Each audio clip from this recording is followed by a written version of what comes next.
आप सभी का स्वागत है। नमस्कार, मैं हूं रत्ना और आप देख रहे हैं सी न्यूज़ भारत। आइए रुक करते हैं अलीगढ़ बुलेटिन की ओर। शुरुआत करेंगे इस खास खबर से।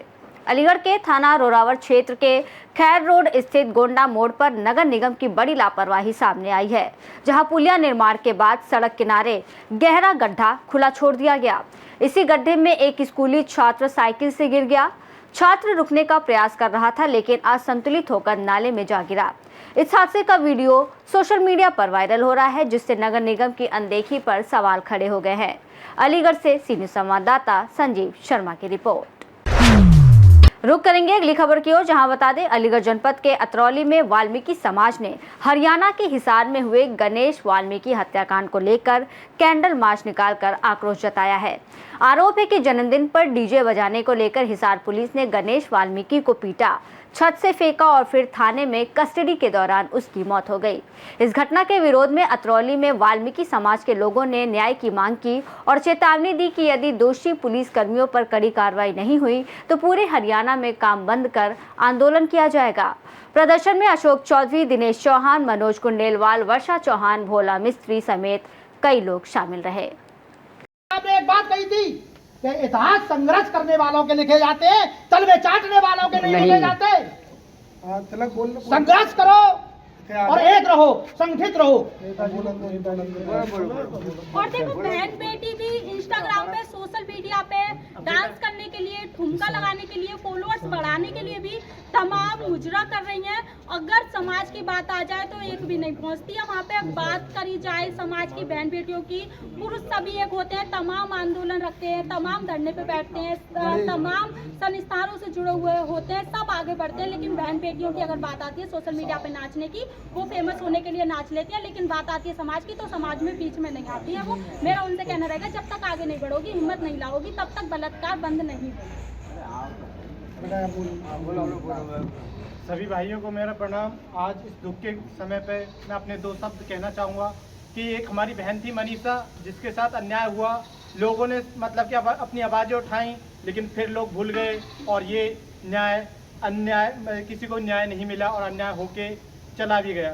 फिर ये दूसरा अन्याय हमारे भाई गणेश के साथ हिसार में हुआ है। इसको भी लोग 10 दिन 20 दिन शोक बनाएंगे, फिर भूल जाएंगे, फिर कोई और बहन होगी मनीषा, फिर कोई और गणेश भाई होगा। इसी तरह से चलता रहेगा, क्योंकि जब तक हम इन लोगों की सोच को ख़त्म नहीं करते, इनके अंदर जो जाति व्यवस्था की सोच है, क्योंकि हम इंसानों को ख़त्म नहीं कर सकते। हमारी लड़ाई इंसानों की सोच से है। जो सोच किसी को ऊपर किसी को नीचे दिखाती है, जो सोच किसी को दलित और उसको मारने का अधिकार देती है, जिसके अन्याय करने का अधिकार देती है, उस सोच को ख़त्म करना है हमें इस चीज़ को भूलना नहीं है। क्योंकि आज अगर आप इसको भूल जाओगे तो कल को आपका भी दिन आएगा, आपका भी नंबर आएगा और आप भी इसी तरह से रोओगे, चिल्लाओगे। 10 दिन आपको लोग याद करेंगे, 20वें दिन भूल के अपने काम में लग जाएंगे। इसी के साथ मैं अपनी बात को विराम देना चाहता हूँ, क्योंकि कहने को तो बहुत कुछ है, परंतु मैं यह कहना चाहता हूँ कि अभी भी मौका है। जागिए, अपने आप को पहचानिए। आपकी आबादी पूरे देश में लगभग 4 करोड़ है। ये आबादी उतनी है जितनी इजराइल से 4 गुना ज्यादा है। इजराइल की आबादी भी 1 करोड़ नहीं है और तुम 4 करोड़ होके भी अपने ऊपर अन्याय करवाते हो और अपने आप को शोषित करवाते हो, क्योंकि आप लोग एक नहीं हो, संगठित नहीं हो। जब संगठित नहीं रहोगे तो संघर्ष कहाँ से होगा? जब शिक्षित नहीं होगे तो संघर्ष कहाँ से होगा? आपके अंदर शिक्षा है 10वीं पास करने की, लेकिन आपके अंदर शिक्षा नहीं है न्याय लेने की। आपके अंदर कुछ भी नहीं है, आप खाली हो एक खोखले पेड़ की तरह जिसमें दीमक लगी हुई है, अन्याय की और जुए की, सट्टे की, दारू की, 1000 बुराइयां आप में लगी हुई है। आप एक खाली पेड़ की तरह हो जिसमें दीमक लगी हुई है। आपको अगर न्याय चाहिए तो आज ही इस बात को गणेश भाई को याद करके ये वीडियो हर जगह शेयर कीजिए और अपनी 4 करोड़ की आबादी में से अगर 2 करोड़ मेरे भाई भी मेरे साथ संगठित होकर संघर्ष करें तो मैं आपको वचन देता हूँ, गणेश भाई को न्याय मैं दिलाऊंगा। मैं आगे खड़े होऊंगा सबसे आगे। इसी के साथ मैं अपनी बात को तालियां कर रही से एकदम। आज मुझे बहुत बड़ा दुख हुआ इस बात का। गणेश भाई का जन्मदिन मनोदिन में बदल दिया। हम जिस प्रशासन पर घमंड करते हैं, आत्मविश्वास करते हैं, आज ना किसी ब्राह्मण ने मारा, ना किसी यादव ने मारा, आज नहीं किसी गुप्ता ने मारा, एक प्रशासन ने मारा जिस पर हम विश्वास करते हैं। क्या हम प्रशासन पर कैसे विश्वास करें? हम वाल्मीकि समाज से हैं तो क्या हमारे घरों में घुस के मारेंगे? अगर हम एकजुट नहीं होंगे तो हम ऐसे ही दबे कुछ ले जाएंगे। आज प्रशासन जो हमारी मदद करे, मुझे योगी जी से कहता हूं मैं, योगी जी क्या वोट के टाइम पे ही हम वाल्मीकि हैं? क्या हिंदू है? क्या आज हमारे बीच में हमारे बच्चों को मारा जा रहा है? अगर इसी तरीके से चला तो हम आज हम मनिए हमारे बच्चे मारे जा रहे हैं तो हम भी रोज का खून बहा देंगे। जय वाल्मीकि, जय भीम, जय श्री राम, जय माता की। सभी भाइयों को, माता पिताओं को मैं कहना चाहूंगी कि जो हरियाणा के हिसार में आज करीब 15वां दिन है, हिसार में जो घटना हुई है गणेश वाल्मीकि के साथ। गणेश वाल्मीकि अपना जन्मदिन की पार्टी बना रहे थे अपने परिवार के साथ। उन्होंने कोई डीजे भी नहीं चला रखे थे, सिर्फ घर के जो स्पीकर होते हैं, जो होम थिएटर बोला जाता है, वो सिर्फ उसमें गाने बजा करके पार्टी कर रहे थे। वहीं मौके पर पहुंचे चौकी इंचार्ज सहित 4 कांस्टेबल, ये पूरे 5 लोग करीब थे पुलिस वाले, उस परिवार के बीच पहुंचे, लाठी चार्ज करने लगे और पुलिस वाले सबके साथ नशे में धुत थे। उस परिवार के बीच पहुंचे, सभी के ऊपर लाठी चार्ज करने लगे। गणेश को इतना मारा कि उसकी मृत्यु हो गई है और पुलिस वाले बोल रहे हैं कि हमने किसी भी महिला के ऊपर लाठीचार्ज नहीं किया है, तो उसका सबूत भी मेरे फोन में है। लगातार पीड़ित परिवार से गणेश की बुआ भी आज हॉस्पिटल में भर्ती हुई है। लगातार मेरी बातचीत उस परिवार से हो रही है और जो एक नाबालिग जो छोटा बच्चा था उसके ऊपर जब लाठीचार्ज कर रहे थे, वो बच्चा अपनी जान बचाने के लिए दूसरी छत पे जब तीसरी मंजिल पे चढ़ने लगा, उसके पीछे से इतना डंडा मारा कि उसके सर में वो डंडा लगा। वो बच्चा आज भी भर्ती है। पुलिस द्वारा FIR को नहीं लिया गया है, उसके बावजूद भी कोई सुनवाई नहीं की जा रही है। हिसार में वाल्मीकि समाज के वहाँ संगठन इतने मौजूद हैं कि शायद मुझे कुछ के तो नाम भी नहीं पता। वहाँ पर संगठन है बली सेना के, जो जसविंदर पहलवान जी हैं, वो अपने कपड़े उतार करके आक्रोशित होते हुए धरने पर बैठे हुए हैं। कमिश्नर ऑफिस के सामने बैठे हुए हैं। मैं आपको बता दूं, मेरा पहला निशाना रहेगा, देखिए दलित समाज के ऊपर आज तक जो अत्याचार होता चला आ रहा है, पहला निशाना मेरा क्षेत्रीय नेताओं के लिए रहेगा, क्योंकि 20 से 25 साल बाद जब भाजपा नेता हरियाणा में आई है तो वहाँ के मंत्री, क्षेत्रीय नेता, विधायक, सांसद क्या कर रहे हैं? क्या उनके पास वो तस्वीरें नहीं आ रही, या फिर वो इंतजार कर रहे हैं कि पीड़ित परिवार हमारे पास आए? नेताओं को पीड़ित परिवार के पास जाना चाहिए। बेटे की मां अपनी झोली को फैलाए बैठी हुई है। मैं आपको बता देती हूँ, पुलिस प्रशासन द्वारा एक शब्द और बोला गया था कि हमने किसी भी महिला पे लाठीचार्ज नहीं किया है। तो मैं चाहूँगी कि जरा दिखाएं, जो वो वीडियो है मैं दिखा देती हूँ, क्या ये सही है और कितना ये गलत है। पुलिस प्रशासन के द्वारा कोई सुनवाई अभी तक नहीं हो रही है। उस बच्चे का पोस्टमार्टम भी परिवार से चुपचाप कर दिया गया है। परिवार जब धरने पर बैठा हुआ था, बच्चे के घर पे पुलिस वाले गए हैं, तोड़ फोड़ करके सामान घर के बाहर फेंका है, ताला घर पे लगाया है। बच्चे का कल पोस्टमार्टम करवाया था, घर वालों को पता नहीं था, कोई भी घर का वहाँ मौजूद नहीं था। अब उनके ऊपर दबाव बनाया जा रहा है कि फैसला करो और डेड बॉडी को लगाने दो। परिवार के ऊपर ये दबाव बनाया जा रहा है। जो अभी तक डेड बॉडी नहीं लगी थी, मैं आपको दिखा देती हूँ कि किस तरीके से। देखिए, मैं बता दूं आपको, जितने भी अपने वाल्मीकि समाज के भाई देख रहे हैं, जो अभी दलितों पर अत्याचार हो रहा है, इस वीडियो में आप देख सकते हो महिलाओं के बाल पकड़ के उन्हें खसेड़ा जा रहा है, उनके ऊपर लाठीचार्ज किया जा रहा है। इस तरीके से आखिर दलितों के ऊपर कब तक ऐसा होता रहेगा, इतनी ही आप वीडियो से समझ सकते हो। अलीगढ़ से सी न्यूज़ संवाददाता संजीव शर्मा की रिपोर्ट। रुक करेंगे अगली खबर की ओर, जहां बता दें अलीगढ़ जनपद के लोधा ब्लॉक स्थित गांव लालगढ़ी नूरपुर में PM आवास योजना में भ्रष्टाचार का अनोखा मामला सामने आया है। जहां जिस सचिव पर भ्रष्टाचार का आरोप था, उसे ही जांच अधिकारी बना दिया गया। ग्रामीणों ने ग्राम प्रधान और पंचायत सचिव के खिलाफ शिकायत मंडलायुक्त से की थी, जिसके बाद जांच मुख्य विकास अधिकारी को सौंपी गई। CDO ने जांच के लिए लोधा ब्लॉक के VDO और आरोपित सचिव को ही नियुक्त कर दिया। आरोपित ने खुद को निर्दोष बताकर जांच निस्तारित कर दी। अब ग्रामीण एक बार फिर मंडलायुक्त से न्याय की गुहार लगा रहे हैं। मेरा नाम है मोहनलाल, मैं लालगढ़ी से रह रहा हूँ और प्रधान जी ने मुझे ये कही कि आवास आ जाएंगे और हमसे बोले कि 25,000 रुपये देना। मैं भैया 25,000 रुपये मेरे पे होते तो मैं 25,000 रुपये अपना छत छाया बना लेता, 3 दिन डाल लेता। मेरे पास है ना कोई छत छाया। आए वही आए जो खिलाफ चलेगा। हाँ, वही आए, हमारा नाम ही ना, और जो बनने का उन्हीं को बनवा रहे हैं, वो जो मकान बनने का है उन्हीं को बनवा रहे हैं। वो किस तरह की शिकायत लेकर आए हैं ये लोग और किस तरह की समस्या है इनको, क्या हुआ पूरा मामला? ये मामला है ग्राम पंचायत नूरपुर का, ग्राम लालगढ़ी का। ये PM आवास का वो है, जिसमें भ्रष्टाचार के लिए PM आवास में अपात्रों को वो बनाया गया है। जो अपात्र हैं उन्हीं को पात्र बनाया गया है पैसे लेकर।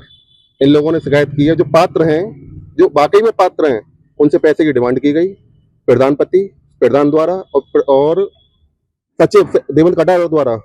उसके बाद इनमें शिकायत की गई डीएम साहब के यहाँ। डीएम साहब के बाद कोई कार्रवाई नहीं हुई। उसके बाद कमिश्नर साहब को आदेश हुआ। कमिश्नर साहब ने आदेश किया सीडीओ महोदय के लिए, पर सीडीओ महोदय मौके पे नहीं गए।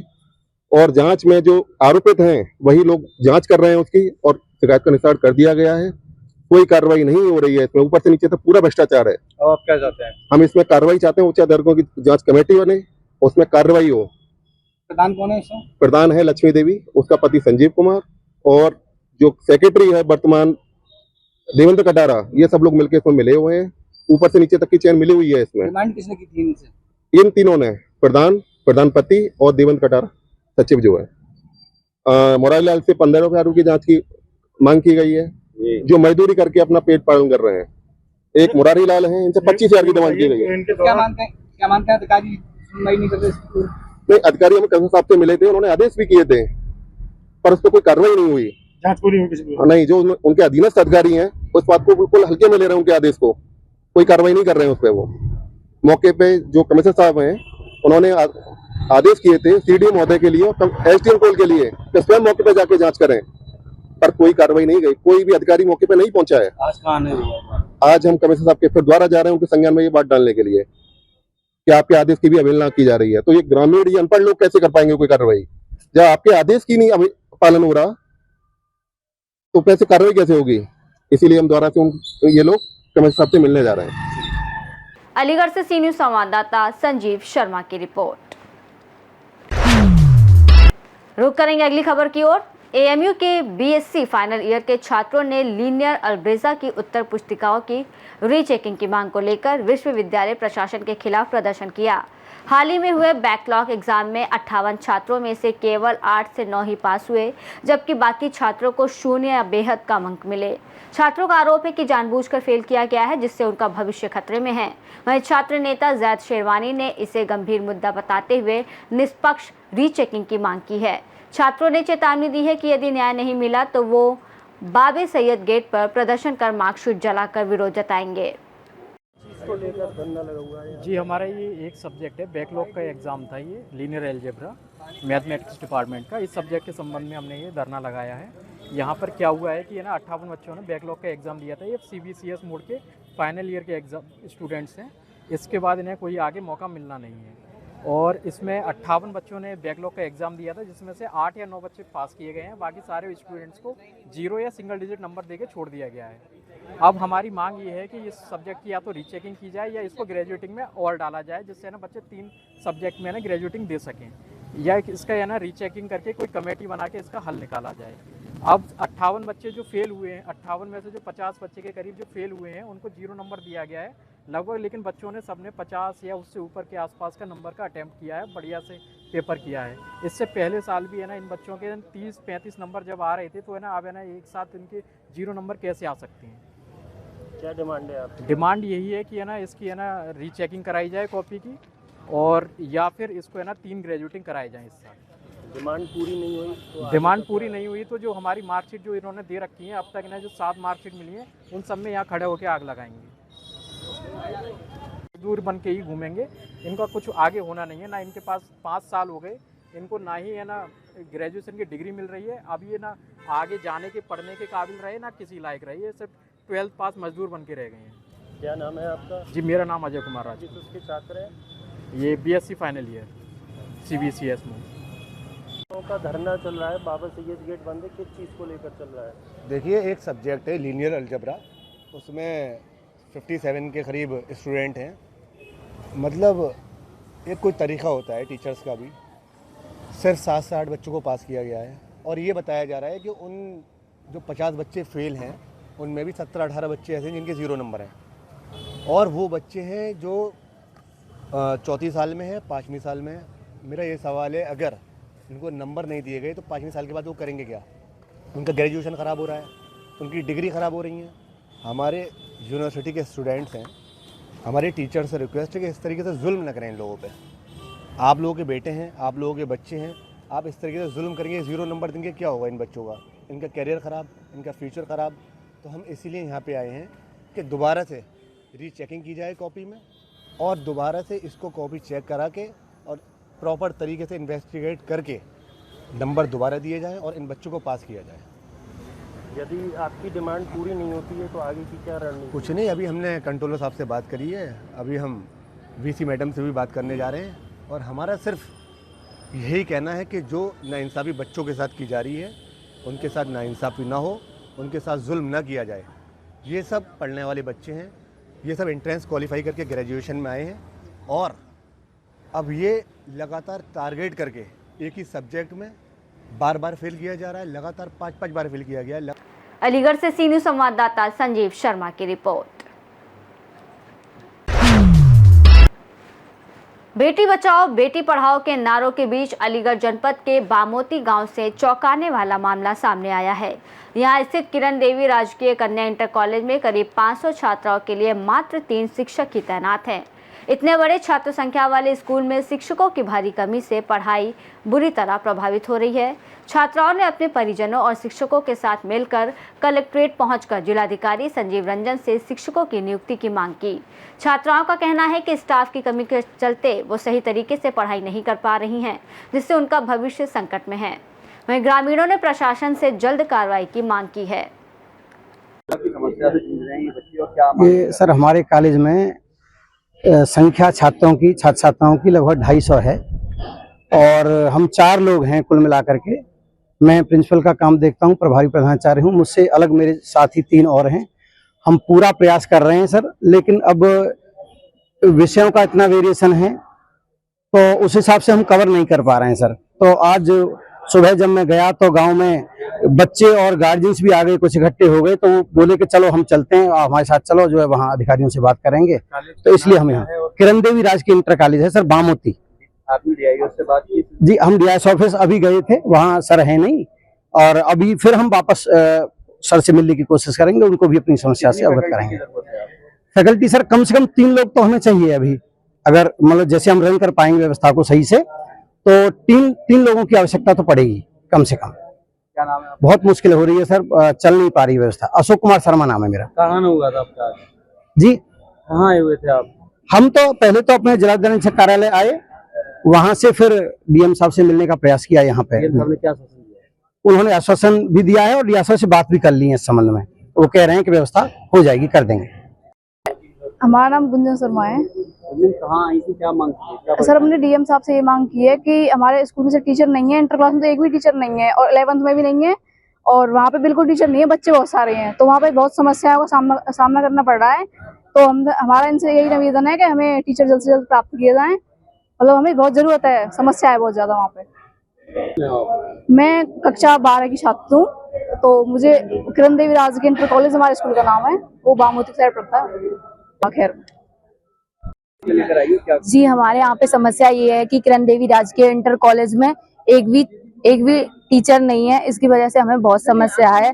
गांव में हम पढ़ते हैं जहाँ पे, तो उसकी वजह से हमारी लाइफ खराब हो जाएगी, तो हमें टीचर की बहुत आवश्यकता है, तो हमें टीचर चाहिए। कितने बच्चे हैं कॉलेज? कम से कम 500 होंगे।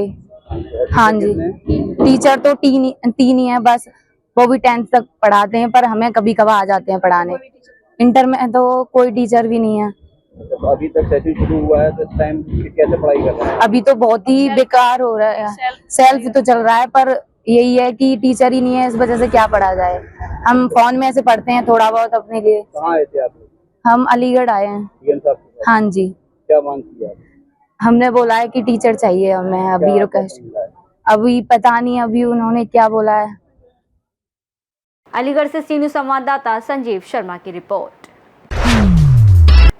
रुक करेंगे अगली खबर की ओर, जहां बता दें जनपद अलीगढ़ के देहली गेट थाना क्षेत्र स्थित बेसिक परिषदीय प्राथमिक बाल पाठशाला संख्या 26 आज सरकारी शिक्षा व्यवस्था का प्रेरणा स्रोत बन चुकी है, जहां कक्षा 1 से 5 तक के बच्चों को गुणवत्तापूर्ण शिक्षा के साथ साथ डिजिटल क्लासरूम, स्वच्छता और सुरक्षा जैसी आधुनिक सुविधाएं मिल रही हैं।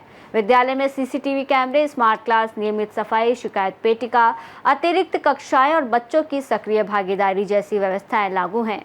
शिक्षक बताते हैं कि सरकार द्वारा शिक्षा के डिजिटलीकरण का पहला असर जब जमीन पर दिखने लगा है और विद्यालय बच्चों की उपस्थिति, उत्साह और गुणवत्ता के मामले में प्रदेश के अन्य सरकारी स्कूलों के लिए मिसाल बन गया है। कौन सी क्लास में पढ़ते हो? तीसरी। कौन से विद्यालय में? बालक पाठशाला। डिजिटल क्लास में पढ़ने से कैसा लगता है आपको? बहुत अच्छा। मैडम अच्छा पढ़ाते हैं? स्कूल वर्किंग कैसा होता है आपका? बहुत अच्छा। इसको धन्यवाद देंगे आप? नहीं। मैम अच्छा पढ़ाते हैं? क्या नाम है आपका? अलवीरा। कौन सी क्लास में पढ़ते हैं? थर्ड। कौन से विद्यालय में? स्कूल का नाम? राष्ट्रपति। आपको डिजिटल क्लास पढ़ने में कैसा लगता है? अच्छा। अच्छा लगता है? कौन पढ़ाते हैं?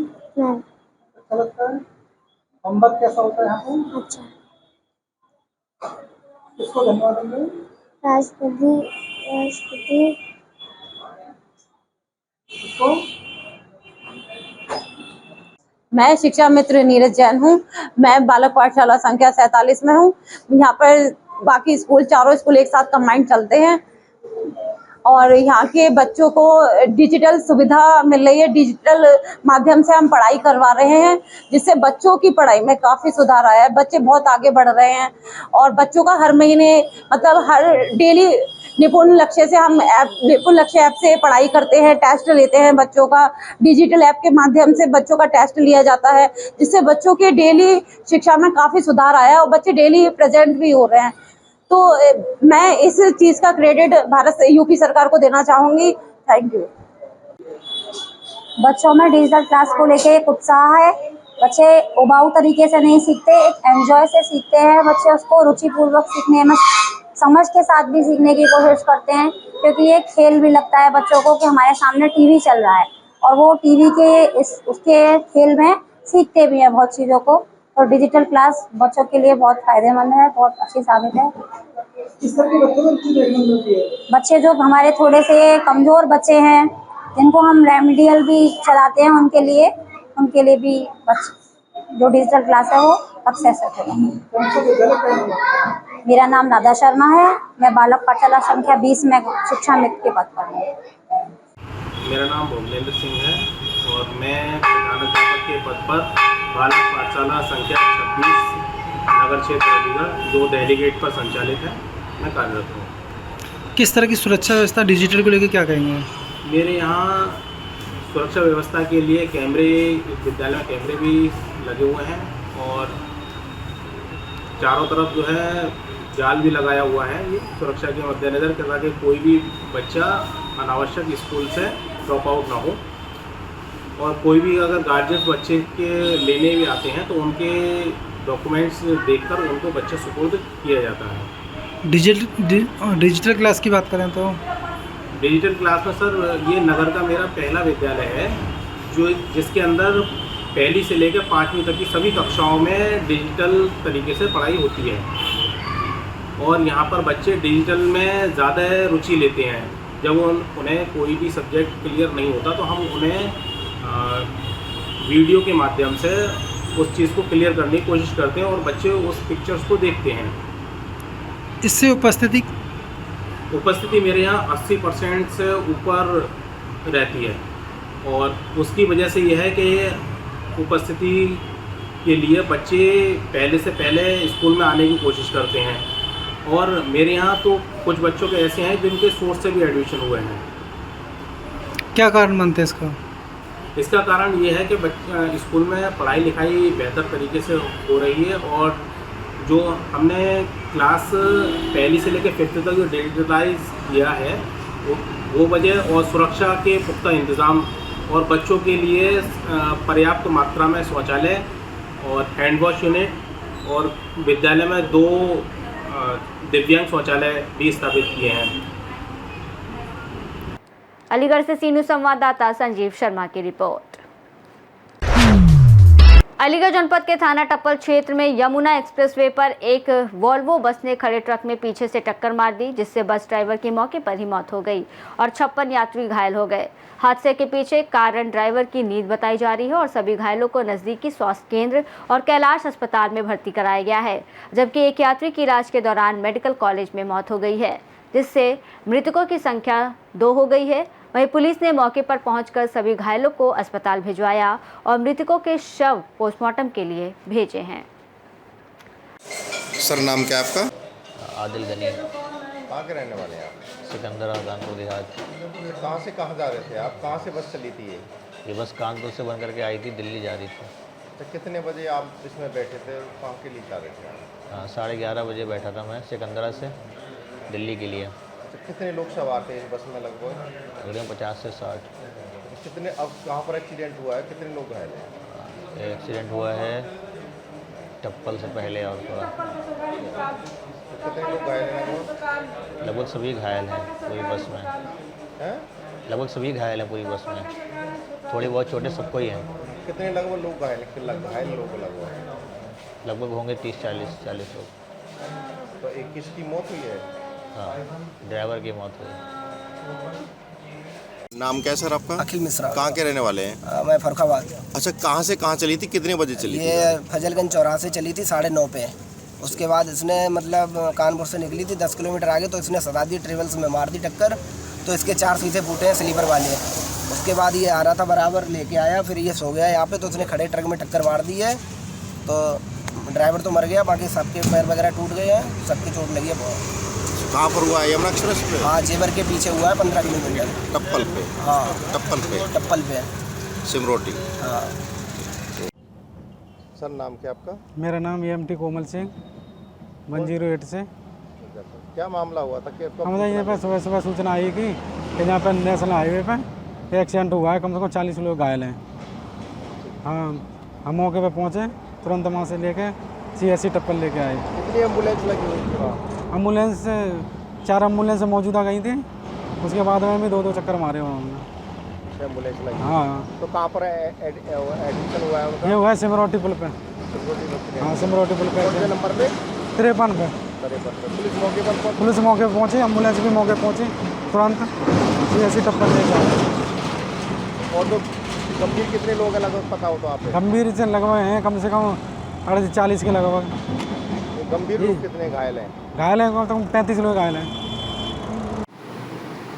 सर क्या मामला हुआ आज, जो इतनी जो घायल लोग आए, कहाँ से आए हैं?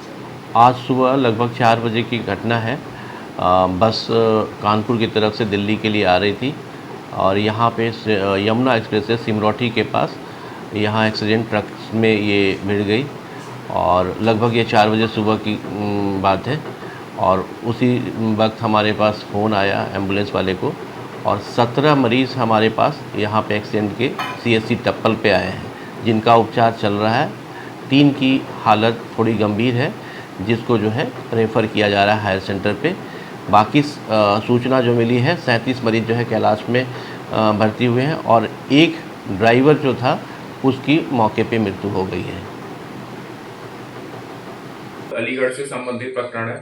थाना टप्पल के यमुना एक्सप्रेस वे के 53 किलोमीटर माइलस्टोन के निकट आज सुबह करीब 5 बजे एक डबल डेकर बस जो कि कानपुर से दिल्ली को अपने गंतव्य की तरफ जा रही थी, तभी किसी अज्ञात कारण से डबल डेकर बस द्वारा अपने आगे जा रहे एक भारी मालवाहक वाहन को पीछे से टक्कर मार दिया गया, जिसके परिणाम स्वरूप बस ड्राइवर की मौके पे ही मृत्यु हो गई तथा उस बस में सवार कुल 29 लोगों को चोटें आई हैं, जिसमें से 4 लोगों को गंभीर प्रकृति की चोटें आई हैं तथा लगभग 24 अन्य लोगों को सामान्य चोटें आई हैं। इस सूचना को तत्काल थाना टप्पल की पुलिस द्वारा अटेंड करते हुए सभी घायल व्यक्तियों को निकटवर्ती अस्पतालों में उपचार हेतु भेजा जा चुका है।